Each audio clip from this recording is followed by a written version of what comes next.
Para los que no me conocen y para los que me conocen también, soy Fernando Fip, gerente de la unidad de negocio ambiental en Gleva. Además, soy gerente regional de ANASAC. Gleva es una empresa que forma parte del grupo ANASAC de Chile. Y Vicente es nuestro gerente técnico regional, lo cual de las personas que más hablen técnicamente dentro del grupo. Vamos a aprovecharlo. Les cuento 2 minutos sobre qué es ANASAC, porque en general estoy seguro que todos conocen qué es Gleva, pero no necesariamente todos tienen claro qué significa ser parte de un grupo o en qué grupo participamos. ANASAC es hoy en día la única empresa multinacional que está mirando el negocio de control de plagas a nivel Latinoamérica con foco, realmente con intenciones de desarrollar el mercado, de desarrollar productos en todos los países de Latinoamérica con inversión y con foco para darle herramientas a las empresas de control de plagas. No la quiero hacer muy larga, solamente contarles. Estamos en 10 países. Entre los lugares donde tenemos filiales propias del grupo, Argentina, Chile, Perú, Colombia, y los lugares donde tenemos distribuidores exclusivos que son representantes nuestros como Ecuador, Bolivia, Costa Rica, Guatemala. También tenemos filiales en México, casi me olvidé de México, importante. Y tenemos productos registrados en Brasil, donde próximamente vamos a empezar a desarrollar también la línea. Es más que nada para contarles que estamos en toda Latinoamérica. Cuando decimos que tenemos foco en desarrollar el negocio en Latinoamérica, es porque realmente lo tenemos. Con un equipo fuerte y sólido. Seguramente conocen a Germán o a Sebastián, que los irán llamando y contactando para tratar de entender cuáles son las necesidades de cada una de las empresas. Pero además tenemos colegas como Vicente que nos dan soporte a las distintas regiones. Solamente para no aburrirlo, muy rápido, voy a pasar para contarle. Nosotros en Latinoamérica estamos en 3 grandes negocios. El negocio de plaga, control de plaga, el negocio de creación, mantenimiento de jardines y espacios verdes, y el negocio de mascotas. Esos 3 grandes pilares es donde el grupo tiene negocios en toda Latinoamérica, aunque el foco más importante está puesto en plaga. Por el propio ADN del grupo y de las empresas que lo conformamos. Gleva tiene 75 años y desde hace 75 años que desarrollamos productos para control de plagas. Pero Chile, por ejemplo, tiene mucha fuerza en el negocio de consumo masivo, en el negocio de jardinería y demás. Pero nuestro foco está realmente en plagas. En toda la región tenemos 4 plantas de producción. Nosotros fabricamos productos en Gleva, damos productos en 2 plantas en Chile y además tenemos una planta de producción en China. Tenemos 4 plantas de producción para abastecer Latinoamérica con 26 ingredientes activos distintos. El portafolio es bastante amplio. Uno a veces no se da cuenta que habla de deltametrina, habla de tokenprox, habla de lugenurón, habla de bromaiolone, habla de primifosmetil. Cuando uno empieza a sumar ingredientes activos, es decir, ¡wow! ¡Qué portafolio grande! Por eso nos gusta mostrarlo así y con 17 formulaciones distintas. Y eso no es poca cosa, pensando en las herramientas que después ustedes tienen para elegir a la hora de hacer un control, pensar en tener 17 formulaciones distintas para encarar los distintos problemas de plagas, bueno, es un abanico bastante importante. No es solamente un concentrado emulsionable o una cipermetrina, sino con productos mucho más desarrollados, mucho más tecnológicos. Por ejemplo, el LOC. No sé, ¿alguno usó el LOC alguna vez? ¿LOC? ¿Sí? Bajamos todavía. Excelente. Ese es un producto, a mi gusto, es uno de los más innovadores del portafolio, pero es solo uno de los ejemplos, entre polvos manjables, concentrados emulsionables, bueno, en fin. Y en toda Latinoamérica tenemos 56 productos registrados, 58 productos registrados. Para que ustedes tengan una idea, normalmente, de qué hablamos cuando hablamos del negocio de plagas urbanas, y para no hablar solamente del negocio de ANASAC, porque puede terminar siendo aburrido hablar solamente de lo que es ANASAC y de lo que es Gleva, para que ustedes tengan una idea de lo que representa el mercado de control de plagas en todo el negocio de Latinoamérica que les mostré en los que participamos, con $437 millones, sumando todos los países donde participamos. Ecuador, en Bolivia, en Argentina, en Chile. Pero el negocio de control de plagas es de $54 millones en toda Latinoamérica. Los países donde participamos. Argentina son $9 millones. de los países más importantes. Después de México, uno de los países más importantes. Esto quiere decir que ustedes, como empresa de control de plagas, en toda Argentina compran aproximadamente 9 millones de dólares. Es un dato, pero también una invitación a la reflexión. Hace 15 años que el mercado sigue valiendo 9 millones de dólares. Y a pesar de que nosotros tenemos 58 productos en toda Latinoamérica y las distintas formulaciones que les mencioné, el producto que más se vende en Argentina, ¿saben cuál es? Casi. Respuesta parcial, vamos a tomarlo como respuesta parcial. Sí, la cipermetrina. La cipermetrina es el ingrediente activo que más se vende en Argentina, entre todas las formulaciones que nosotros tenemos. Simplemente para que puedan ir evaluando distintas formulaciones y no solamente ciper.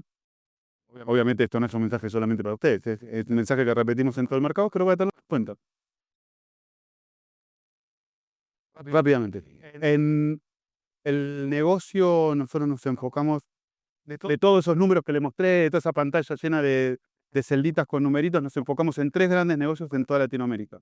Y en donde creemos que somos expertos y tenemos soluciones que podemos fabricar con calidad premium y que tenemos el expertise para seguir desarrollando nuevas soluciones, que son Pest Control, control de plagas urbanas, el negocio de granos almacenados y el negocio de higiene rural. Siempre enfocado en el control de plagas, en granos almacenados, en higiene rural y en control de plagas urbanas. Como para ir cerrando, les cuento que nuestro plan como grupo es crecer en Latinoamérica. Nosotros vendemos hoy 34 millones de dólares en toda Latinoamérica. Nuestra idea es crecer en 3 años, 42. Desarrollar más de 50 productos de acá a 3 años en los distintos países. Y obviamente todo esto va a tener que ir atrás de una estrategia bien definida de comunicación, de desarrollo de planes, de llegada a ustedes. En Argentina estamos hace ya 3 años llevando adelante un plan táctico que lo ejecutan los muchachos que están sentados atrás de ustedes, nuestro equipo comercial. Acá Carlos, está Sebastián, está Román, está Germán. Es ir a visitar a las empresas de control de plagas para entender cuál es la necesidad que tienen ustedes a la hora de usar herramientas de control. Porque nosotros podríamos simplemente continuar haciendo grandes charlas de capacitación en un auditorio muy grande donde la mitad se duerme y la otra mitad no presta atención, bueno, se duerme. Elegimos más el contacto cercano, uno a uno, entender por qué eligen una Ciper y no una Delta, por qué no eligen un Etopenprox, o a la hora de hacer el control, qué es lo que más los desafía para poder desarrollar productos que estén alineados con eso. Esas matrices son las que determinan un poco la composición de lo que está en el rodenticida, por ejemplo. ¿Ya? Hemos trabajado con solventes distintos, con distintas cosas en el tema de los insecticidas, pero en el caso de los radicidas, como les digo, obedecen a una serie de sustentos científicos, ojalá lo más posible, porque si usted lo piensa, un raticida tiene que ser efectivo en una casa, tiene que ser efectivo en una industria, en un supermercado, donde la oferta alimenticia es amplia, variada. Entonces uno siempre habla que los roedores son omnívoros, ¿no es cierto?, que comen de todo, pero eso es más o menos, ¿no? Depende. Si tú estás en una barraca de fierro, barraca se entiende como una bodega de fierro, ¿no es cierto?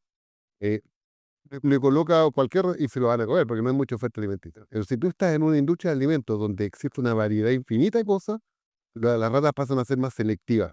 Y ahí tu raticida tiene que tener algunas características que yo creo que es importante. Entonces, acá yo lo centré esta presentación, un poco lo que me ha dicho Fernando, pero en base al ingrediente activo, ya que es un tema técnico, y si hay algún concepto que no se entiende lo podemos revisar, pero en realidad lo que vale en esto no solamente es el activo, sino que es la matriz con la que se hace publicidad. Y eso es lo importante, eso es lo que nosotros tratamos de extender a la mayor cantidad de casos. No siempre va a ser efectivo porque las condiciones ambientales varían, ¿ya?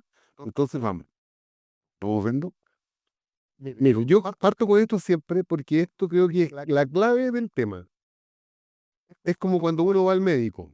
Si el médico no hace un buen diagnóstico, cualquier cosa que le haga va a estar mal, no va a funcionar. Entonces, lo que uno, así a grosso modo, sin ser a lo mejor especialista, ni ser un un experto en biología ni nada de eso, es lo primero que uno tiene que tratar de hacer es tratar de identificar la población de roedores que está en un lugar determinado, ¿no es cierto? Eso es clave, porque el objetivo del control con raticida es poder establecer o poder colocar el raticida lo más cerca de la boca de la rata. O sea, mientras más cerca es, mejor. Piense que la rata, como todo, ¿no es cierto? Usan una relación de costo-beneficio. O sea, por ejemplo, hacer la mínima inversión de energía o de riesgo y consumir alimentos. Es como la ley del mínimo esfuerzo, ¿no es cierto? Ninguno va a caminar 40 kilómetros para comer ¿no es cierto? Sino que tú comes más o menos cerquita. Y por eso el diagnóstico es importante. Acá, por ejemplo, ustedes conocen la rata de alcantarilla, ¿no es cierto? Que en términos generales es una especie que está siempre en el suelo, siempre asociada a cursos de agua, ¿sí? Canales, acequias, alcantarillas, ¿no es cierto? Que hace madriguera siempre con salidas activas que son próximas a las fuentes de alimentación, como les digo, para consumir la menor cantidad de energía, correr el menor riesgo, ¿no es cierto?, para ir a comer. Y yo detecto que una rata de alcantarilla, obviamente, el establecimiento de los planes de control químico van por el lado de los cercos perimetrales, ¿no es cierto?, el uso de bloques, si es que es posible. Acá no está permitido el bloque blando, la pasta, que es una buena alternativa también. Pero bueno, se hace eso, ¿no es cierto?, bloques perimetrales externos e internos. Tengo que diferenciarlo del caso de la rata de tejado, ¿no es cierto?, que es un animal que vive en altura. Vive en altura y muchas veces come abajo. Son generalmente de interiores, pueden estar en interiores. Y nada, la cosa es, entonces tú tienes que determinar cuál de las dos especies es, porque, como les digo, una vez que está determinado, el objetivo es seleccionar la mejor formulación posible y ojalá colocarla lo más próximo a la boca, porque los raticidas compiten con el alimento mental. Yo eso lo voy a repetir todo el día, ya, porque es así, ¿ya? Y después tiene, bueno, las lauchas, el músculo, ¿no es cierto?, que es un contaminante pasivo, siempre transportado, siempre de interiores, que siempre es comúnmente, lo más habitual es eso. Animales son complejos de controlar, porque comen muy poquito, comen muy poco, ¿ya? Entonces, con químicos es difícil de controlar, pero bueno, funcionan perfectamente, pero la estrategia en este caso o tiene que ver con la colocación de muchos cebos, de muchos foquitos de cebo pequeñitos, porque son consumidores de pequeñas cantidades, pero muchas veces son exploradores y buscan, ¿ya? Entonces, hecho ese diagnóstico, voy a hablar un par de cosas que ustedes las han visto seguro acá, que tiene que ver con algunas características de los roedores y que son los que determinan cómo formulamos nosotros. Los roedores, dentro de las características que tienen, son una máquina reproductiva, claramente, ¿no es cierto? Son capaces de tener cría cada 20, 21 días, ¿no es cierto?, de preñarse la hembra, de entrar en celo y preñarse, incluso amamantando. Ustedes saben que cuando los mamíferos tenemos prolactina para producir la leche, nosotros generalmente la hembra no entra en calor, no entra en celo. En el caso acá sí, y las condiciones lo permiten. Y ahí viene una segunda derivada, lo que es el control. Cuando uno tiene que tratar de gestionar manejos ambientales, que yo siempre se dice esto, yo lo sé, y sé que también hay clientes que te quieren pagar 2 pesos y quieren que tú elimines todo con 2 pesos y no te dan el tiempo y te digo, te pagué 2 pesos, así que elimíname todo. Eso es transversal, eso en Chile es igual, o sea, es lo mismo, ¿ya? Pero como profesional, por lo menos tiene que tener el registro y tener la declaración, ¿verdad? Porque también es un resguardo para uno, ¿te fijas? Hay clientes que los contraten que quieren el certificado, chao, pagan poquito, y hay otros que sí les importa la estabilidad sanitaria de un lugar, ¿verdad? Eso es, claro. En términos atómicos, las ratas, ¿no es cierto?, son roedores, tienen estos distintivos, lo conocen, tienen esta zona que está en círculo para afuera. El tema que es una zona de pendiente que permite el transporte de cebo de un lugar a otro. Esta es una conducta que es bien común en el caso de las hembras preñadas, pues. Las hembras preñadas son capaces de transportar el cebo de un lugar a otro en este espacio digamos, entre los intestinos y los premolares, ¿ya? Tienen néteros, que son los músculos acá del cachete, gruesos, ¿no es cierto? Rompen estructura, deben gastar los incisivos. Esto lo han escuchado y lo saben. Entonces, y lo que quiero destacar en el fondo es que las atómicas que tiene están hechas para ser unas máquinas de reproducirse y unas máquinas de comer. Otra cosa que es importante, y esto también lo han visto, y lo coloco acá porque, por ejemplo, no sé si acá se ocurre, pero en Chile, por ejemplo, está la costumbre o la creencia de que dice que las ratas mandan al más enfermo o al más viejo a comer y si se muere nadie come. No sé si se lo han escuchado acá. Allá es un dogma sagrado, o sea, eso es así. Y la verdad es que no, ¿no es cierto? Porque existe jerárquica, ¿no es cierto? Y que tienen que ver con machos y hembras, son más dominantes, que son los que más aparean, son los que comen más y primero. Y eso tiene que ver con la edad, con el sexo, por supuesto, y con el peso del animal, ¿ya? Son características que son propias, ¿no es cierto? Y son conductas que son móviles, porque un animal que es beta puede pasar a ser alfa y se va moviendo, ¿no es cierto?, según la determinación. De hecho, cuando uno empieza los controles, se produce un cambio, porque los que debieran, al menos teóricamente, morir primero son los animales alfa, ¿no es cierto?, que son los que comieron más y primero. Y eso también nos da la pauta para ver, y uno ve roedores, o para pensar que se ve roedores de día, por ejemplo, son los que están más abajo de la pirámide. Entonces son animales que comer cuando estamos todos trabajando, ya los vemos, por ejemplo. Aunque hago estaba yo ahí en una rata alcantarilla que te muestra que por lo menos en ese sector había uno que otro. ¿Ya? Hay unos estudios que se hicieron en la Universidad de Chile el año 2000, son antiguos, y que dice que hay en Chile, y acá es parecido, en un país, que hay entre 12,5 y 13 ratas por habitante. Se hicieron una estimaciones, para que ustedes se hagan una idea de lo que es más o menos la población como referencia. No debe ser distinto en Santiago. En Santiago. Debe ser muy parecido acá, si no son 13, serán 14 o serán 11, no sé, pero no son 48. ¿No? Eso, bueno, allá también pasa, en las poblaciones donde hay lactantes, por ejemplo, que tienen gustito a leche, la población de ratas aparece mordido, exactamente.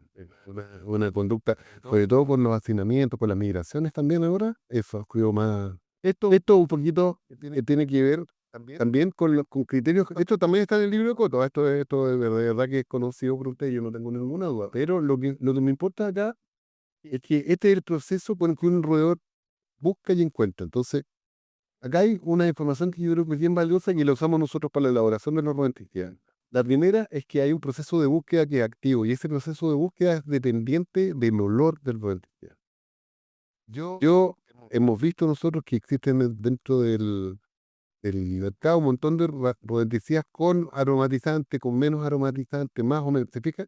Entonces, yo creo que en lugares donde la oferta alimentaria es alta, la cantidad de aroma es relevante. Es relevante. Habla de un proceso ¿cómo se llama? De búsqueda que tiene que ser activo en base a esto. ¿Ya?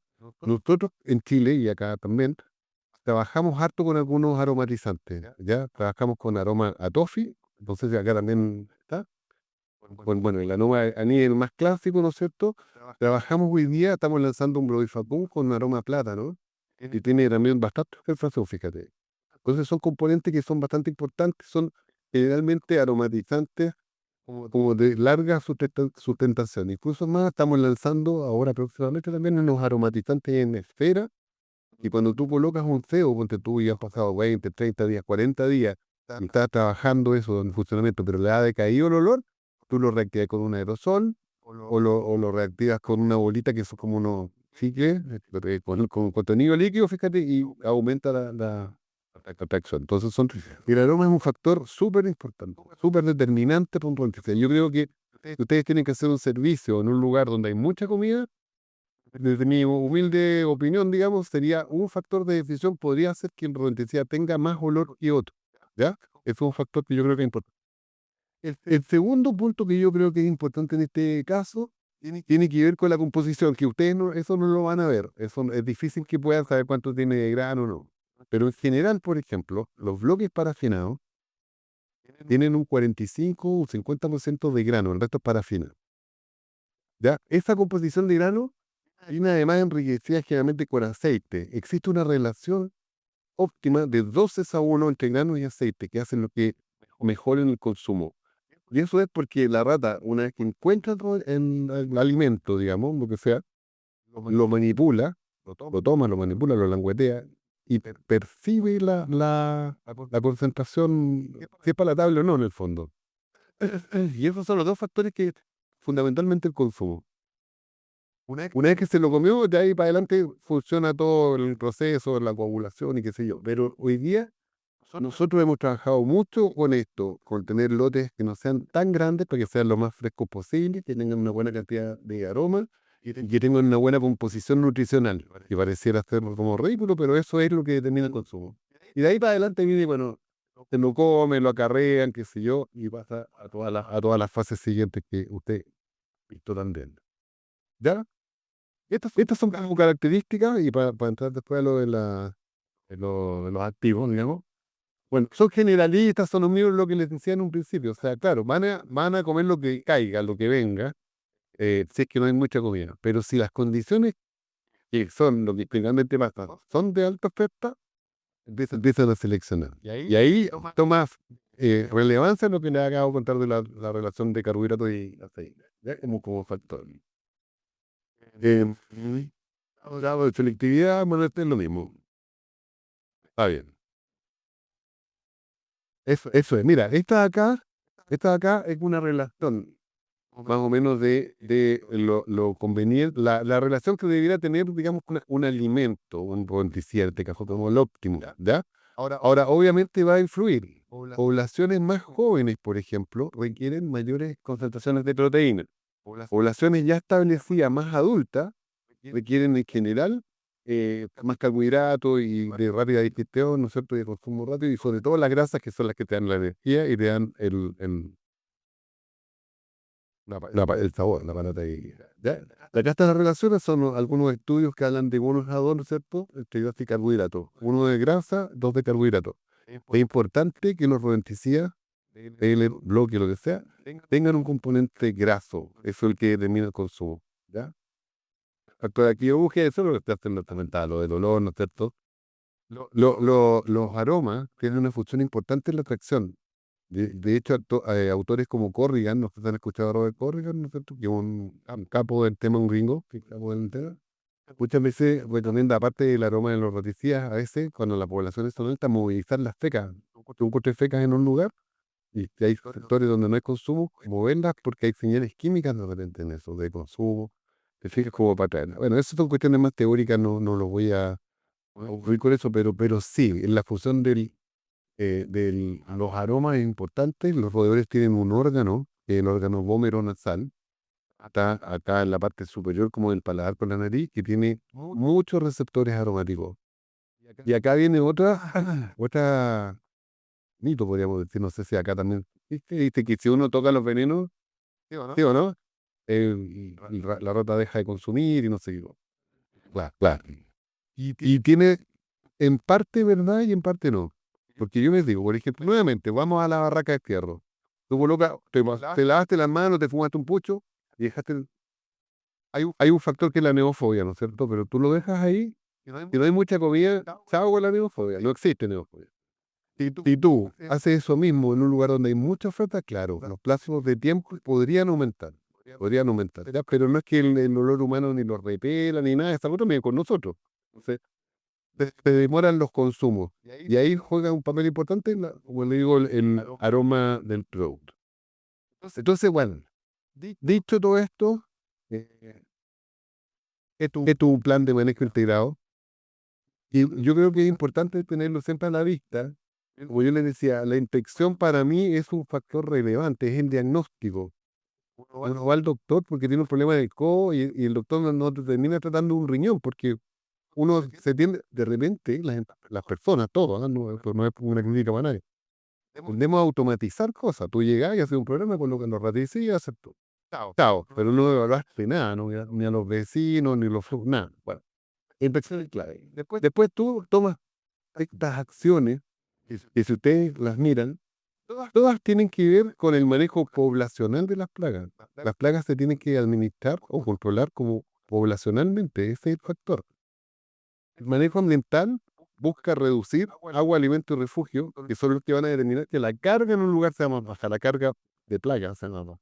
Un lugar limpio resiste 5 un lugar sucio aguanta 500, no sé, de placa, ¿no es cierto? Entonces cambia.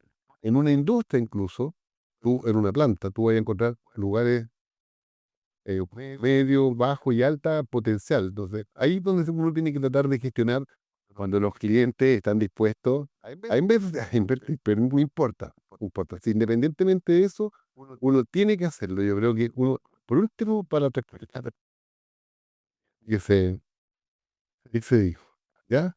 Los controles tecnológicos, los controles físicos, los conocen, no sé, todas las trampas pegajosas que vienen con un adhesivo que es el polibutano, que es un tóxico, ¿no es cierto? Que la cantidad en la que determina la captura y la cantidad de pegamento en la que es para ratas o para laucha, finalmente aromatizada, ¿se fija?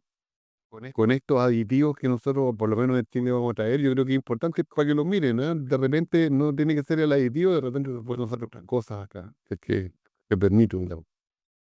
Y donde uno se centra en el control químico, porque y uno siempre termina hablando del ingrediente activo, el ingrediente activo, el ingrediente activo. Y es más, tiende a igualar cosas. Dice, este tiene bromairona, ese también. Este tiene ese también.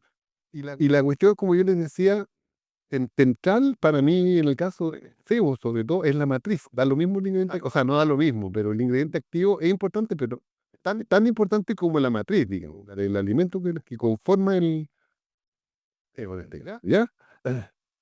Entonces, dicho esto, hablamos de los roedores. Mira, lo de la resistencia lo coloco porque existe también una sensación de que la bromadilona es resistente. No sé si lo han escuchado eso acá. ¿Ah? Y hay harto reparo en esto. Yo vi por ahí unos estudios que se hicieron en Barcelona que hablan, claro, que hay ratones, laucha en Barcelona, resultan algún tipo de resistencia y es un factor que puede ser. Adelante, adelante, no. Buenos días. Entonces, claro, hablan de cierto grado de resistencia. Y es verdad, puede ser que haya resistencia en algunas partes del mundo. De hecho, hay descrita resistencia bueno, a warfarina, ¿no es cierto?, a bromadelona, incluso a brodifacoum en algunas partes. Y se estima que la resistencia avanza más o menos 10 kilómetros al año en forma perimetral al epicentro. Yo acá en Latinoamérica, de verdad, puede que haya, puede que no. La verdad que no sé, no sé. Es distinto que en Europa. Claramente es distinto. ¿Ya? Entonces, bueno, lo que yo le hablaba de las formulaciones, hay factores que son claves. Por ejemplo, no es lo mismo hacer un bloque por extrusión, conocen los bloques extruidos como el de Gleo, ¿no es cierto? Y un bloque por moldeo. ¿Han visto los bloques por moldeo? ¿Los conocen? ¿Saben de lo que les estoy hablando? Los bloques por moldeo es como una vela. Es una vela. El bloque por moldeo, tú agarras un parafina, que es como un ladrillo, como la cera depilatoria de las mujeres. La calientas, la licúas. La mezclas con el grano y lo echas en un molde. Cuando tú operas así, le puedes colocar una cierta cantidad de grano, por eso se hacen calientes. Porque si no, el grano se va al fondo y te queda un raticía en dos fases, una de parafina y una con el grano, y eso no te sirve mucho. Para evitar eso, lo que se hace es que se le coloca menos grano. Un raticida por moldeo tiene un 10%, 15% de grano para que no precipite. Entonces, estamos hablando de un raticida que tiene mucha parafina y la relación está a los carbohidratos, poco. Entonces, es un raticida que es súper resistente, pero probablemente de bajo consumo. Si yo tuviera que hacer un control en alcantarillas, puede ser, porque ahí tiene mucha resistencia, aguanta la humedad bien. Pero si yo tuviera que ir a hacer un cerco perimetral en alguna parte, ya empieza a cambiar y creo que la elección de una extrusión es mucho mejor. Es mucho mejor por la cantidad de alimentos que tiene solamente. Eso es la que vale, ¿ya? Los granos, los granos que, bueno, son claramente las más palatables, ¿no es cierto? Los roedores generalmente comen grano. Y el aroma acá es clave, ¿no es cierto? Y bueno, y lo otro que son estas como tabletas comprimidas, ¿no es cierto? Que tienen un porcentaje de parafina y grano que también son bastante buenas y también tienen un contenido alto de cereales de alimentos. Entonces, ojalá cuando vayan a un lugar puedan definir tanto la formulación según las condiciones que están viendo. Esto es como un dato general. Si lo miramos desde el punto de vista de los ingredientes activos, es lo que uno ¿cierto? O generalmente mirar. Los raticidas se dividen en dos tipos, los agudos, que ya no se usan o no debieran usar, ¿sí? Los agudos, que son los típicos que cuando uno siempre dice, no, comió, caminó unos pasitos y se murió, ¿no es cierto? Los carbofuranos, hay unos productos agrícolas, la quinina, los arsénicos, que es una cuestión que es un crimen, no por la rata, porque alguien más se los puede comer y esta cuestión es un crimen, ¿no es cierto? Y están los lentos, los crónicos, que son de consumo y de mortalidad más general, y que se dividen en tres grupos. Los más conocidos son los anticoagulantes, ¿no es cierto? Que los conocemos, ¿no es cierto? Y hay dos grupos ahí, los cumarínicos y la indandiona. Todos estos actúan porque generan hemorragia. De la misma forma. Y acá, los más conocidos, la bromaviolona, el clocumafén, ¿no es cierto? Y que la diferencia entre unos y otros está dada por la afinidad con las enzimas en el hígado. Entonces hacen que sean unos más tóxicos si uno quiere y otros un poquito menos tóxicos, aunque todos funcionan igual, con cantidades relativamente bajas. Tenemos también los de primera generación, que también son anticoagulantes, y aquí esto los ubica, ¿no es cierto? A mí no, siempre me cargan marcas porque es como, pero para que si no los conocen, ¿por qué? Para que esto Racumín, por ejemplo. Era un raticida que se usaba con mucho éxito hace muchos años, pero era una versión antigua. ¿Ah?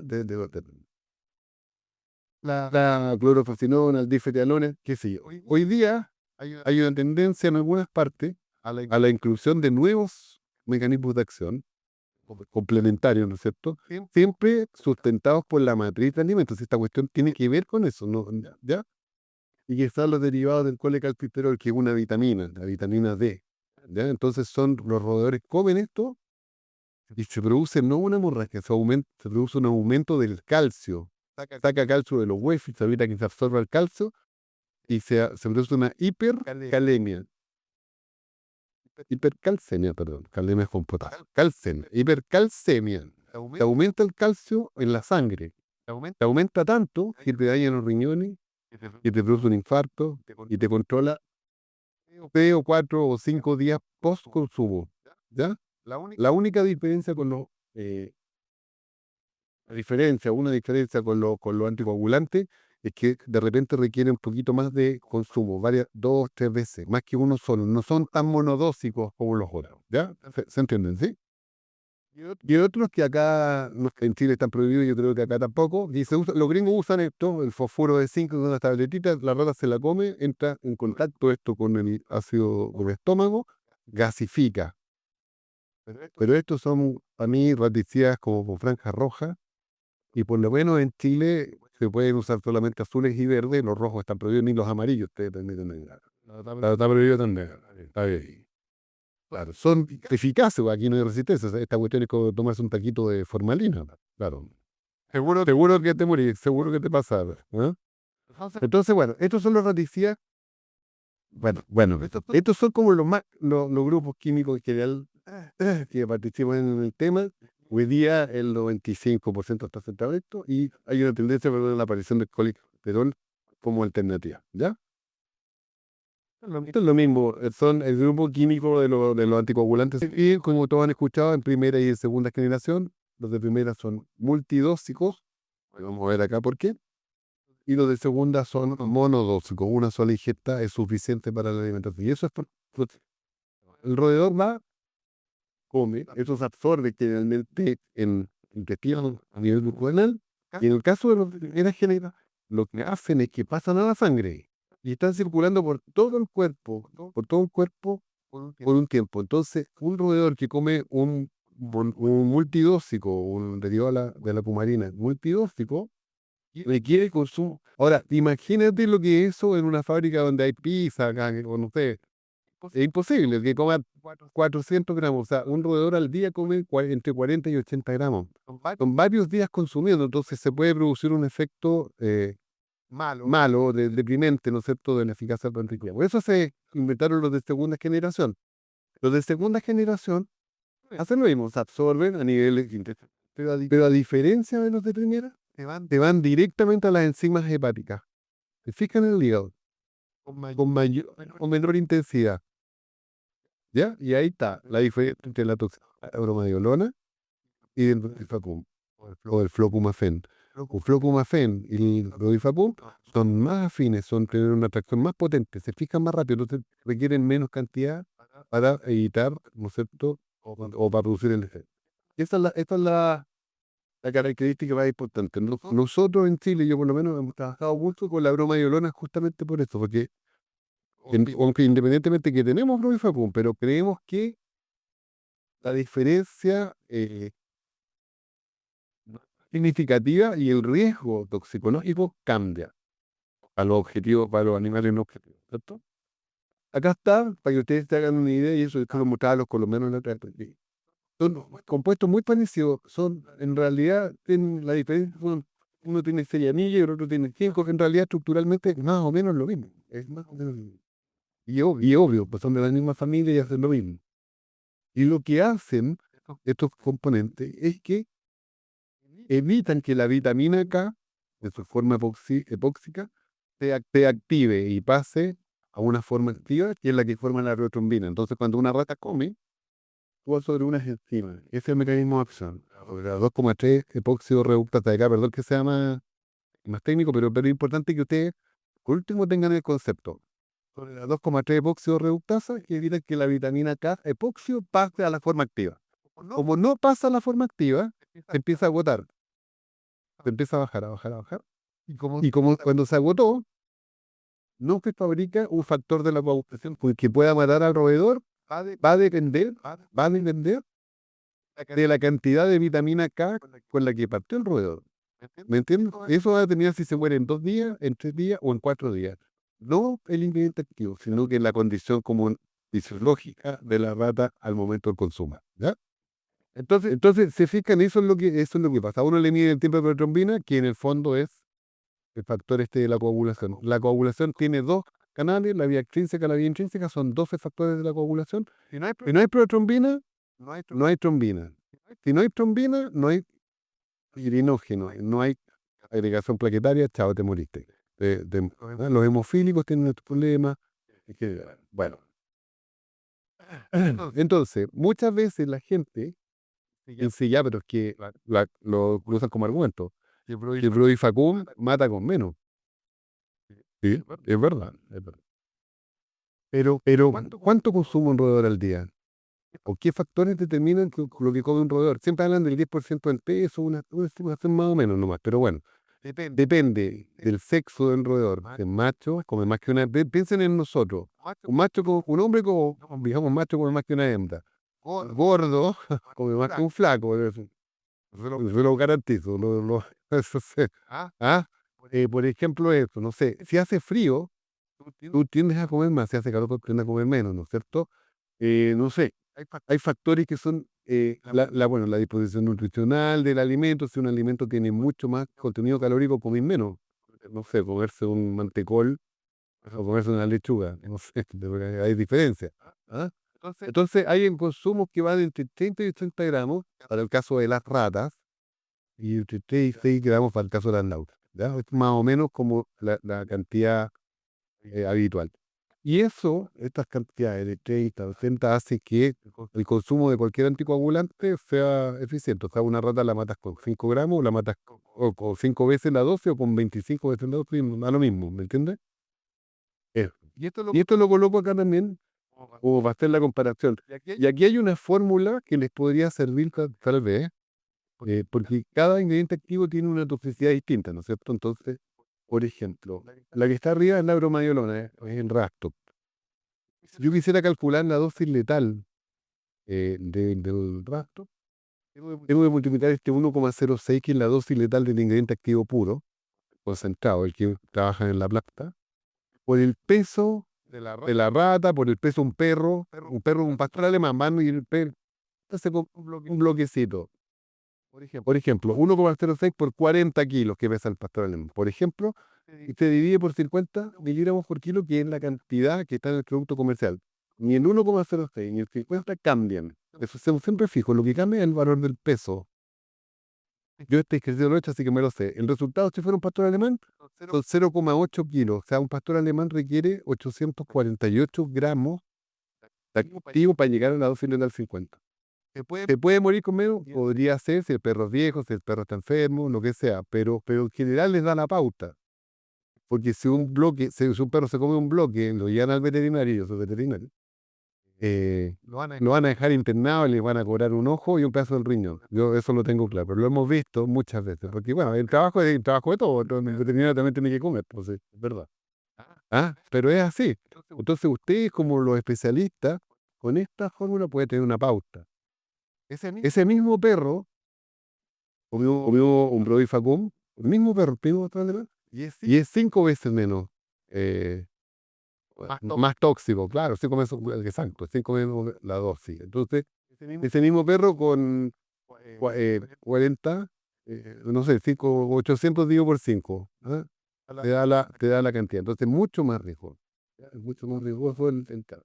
De acá está calculado, por ejemplo, para una rata de 300 gramos o 0,3 kilos. Entonces, por ejemplo, un guarén, le dicen guarén acá a la rata alcantarilla, ¿o no? ¿No? ¿No? Guarén es la rata alcantarilla en Chile. Entonces, bueno, una rata alcantarilla requiere 6 gramos y 1,3. Entonces uno dice, claro, este mata con menos. Pero, lo que yo les decía, una rata come 30 gramos, 40 gramos, o sea, come muchas veces la dosis o un poco menos, pero son dosis suficientes para matar su igual. Entonces, no hay diferencia en eso, hay solamente más riesgo. ¿Entiendes? Nosotros vendemos Brodifacum, no quiero que, para que no, claro, no quiero que crea que estoy disparando contra nadie, pero creo yo que como activo la bromadilona es mejor en eso sí. Y como el mecanismo de acción es el mismo, los dos actúan sobre la 2,3 reductasa, la resistencia no hay, la resistencia es un cambio enzimático. No debiera haber resistencia, o sea, si hay resistencia a uno, hay resistencia a otro. Como lo dice Glicía, si hay resistencia a un piritoide de una cipermetrina, hay resistencia a otro piritoide. En mayor o menor medida hay alguna pequeña diferencia, pero sí existen efectos de resistencia. ¿Ya? Y efectivamente lo que les decía acá, se ha detectado la presencia de algunos genes. La resistencia a un cambio genético, una mutación. Y cuando cambia un gen, cambia la enzima y ahí se produce la resistencia. ¿Ya?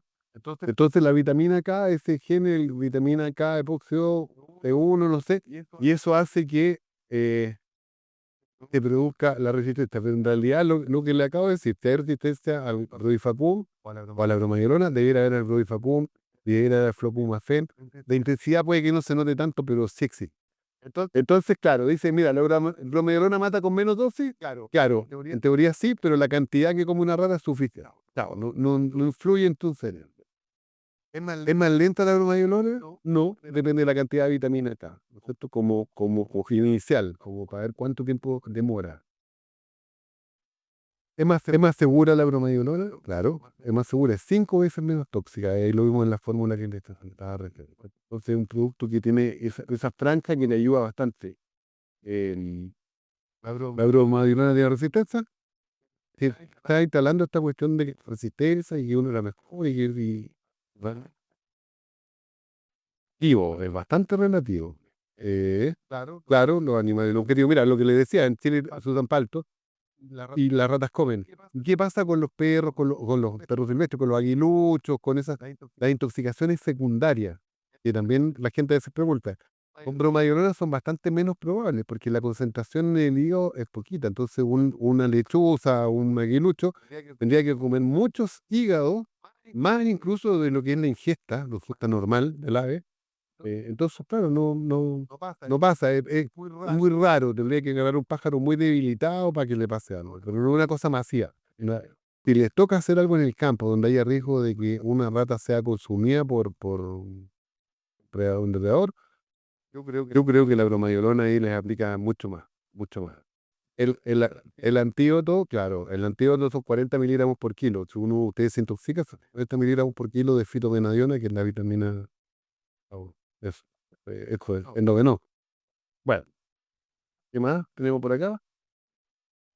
Ya, esto ya lo dije, ya me estoy repitiendo, ¿no? Ya me estoy repitiendo. Entonces ya está.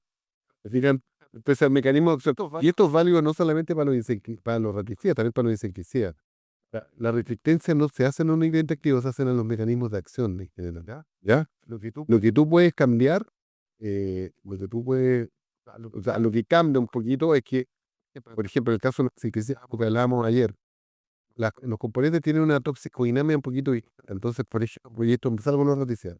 Ustedes hacen tratamientos con cipermetrina, y ven que que la efectividad va bajando. No pueden hacer rotación, porque a veces no puedes colocar un fosforado dentro de un, no sé, un hotel, no tengo idea. Claro, puedes cambiar por otro piretroide, y se produce un efecto que es como la alternancia. El mecanismo de acción es el mismo, pero la toxicodinámica de los ingredientes activos cambia. Todo. Tiene un efecto un poquito mejor, una forma de pichicatear un poco los activos. ¿Ah? Lo usan allá, porque nosotros en Chile vendemos mucha cipermetrina también, igual que acá. Y claro, y es bueno porque te la compran a ti, pero es malo porque de repente empiezan a fallar los tratamientos y tú no estás. Funciona también, entonces, de eso se trata al final. Bueno, de resistencia se aumenta la dosis, sí, pero bueno, ahí están las cantidades, ¿te fijas? Una rata muere con 6 gramos de bromeliolona con 1,3 de rodifacón, pero las cantidades consumidas son entre 5 y 13 veces más. O sea, ya está. Y terminé porque esto es. Pecan a los roedores, claro. No tiene olor, claro, el olor es una condición natural, ¿no es cierto? A todos nos va a pasar porque pasa que no nos van a dar cuenta. Pero bueno. Los Facundo es más tóxico, sí. Pero que no les digan que mata con menos dosis, porque eso, sí, pero no. ¿Me entiendes? Sí, menos dosis. Como Flocomacén también. El Brodifacoum está escrito como que es menos palatable incluso que la bromadiolona. La bromadiolona tiene algunos isómeros químicos, en algunas formas que son más activas que otras, pero es un producto que es bastante atractivo para tal, entonces.